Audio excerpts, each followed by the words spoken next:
વડનગરની ડમરૂ યાત્રામાં જિલ્લા પ્રભારી મંત્રી પ્રવીણભાઈ માળી સહભાગી થયા. ભક્તિમય માહોલ સર્જાયો. ભવ્ય આયોજન કરવામાં આવ્યું. ઐતિહાસિક કીર્તિ તોરણથી અટકેશ્વર મહાદેવ મંદિર સુધીની નીકળેલી યાત્રામાં શિવ ભક્તોના અનોખો સંગમ યોજાયો. 108 નિષ્ણાત કલાકારો દ્વારા પ્રસ્તુત સમૂહ ડમરૂ વાદનને નગરજનોને મંત્રમુગ્ધ કર્યાની ચર્ચા, પરંતુ પૂરા કલાકારો ન હોવાની ચર્ચાઓ પણ જોવા મળી.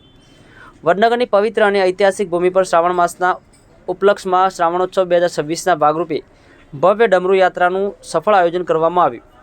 આ ધાર્મિક અને સાંસ્કૃતિક મહોત્સવમાં મહેસાણા જિલ્લા પ્રભારી મંત્રી પ્રવીણભાઈ માળી ખાસ ઉપસ્થિત રહ્યા હતા.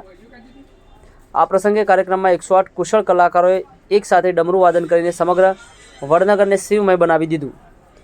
વહેલી સવારે વડનગરના જગવિખ્યાત કીર્તિ તોરણથી આ ભવ્ય યાત્રાનો પ્રારંભ કરવામાં આવ્યો હતો. નિર્ધારિત રૂટ મુજબ આ યાત્રા અર્જુનબારી, ભગત પ્રધાન, જૂનાચાર્ય સ્વામિનારાયણ મંદિર અને ગોપાલજી મંદિર જેવા નગરના ઐતિહાસિક અને ધાર્મિક સ્થળો પરથી પસાર થઈ હતી. ડમરૂના ગુંજારવ અને શિવભક્તિના નાદ સાથે નીકળેલી આ શોભાયાત્રામાં સ્થાનિક નગરજનો મોટી સંખ્યામાં ઉમટી પડ્યા હતા. કલાકારોની પ્રસ્તુતિને હર્ષનાદ સાથે વધાવી હતી. શ્રાવણ માસમાં વડનગરની આધ્યાત્મિક ગરિમાને વધુ તેજસ્વી બનાવી હતી. યાત્રાના અંતમાં મંત્રી અટકેશ્વર મહાદેવના મંદિર કરી પૂજા અર્ચન કરી હતી અને શ્રદ્ધાળુઓને પ્રસાદ તથા શિવ કીટનું વિતરણ કર્યું હતું. આ ડમરૂ યાત્રામાં ખેરાલુ ધારાસભ્ય સરદારભાઈ ચૌધરી, નગરપાલિકા પ્રમુખ મિતિકાબેન શાહ, તાલુકા પંચાયત પ્રમુખ કલાજી ઠાકોર, અગ્રણી કમલેશભાઈ પટેલ અને મયંકભાઈ પટેલ સહિત નગરજનો હાજર રહ્યા.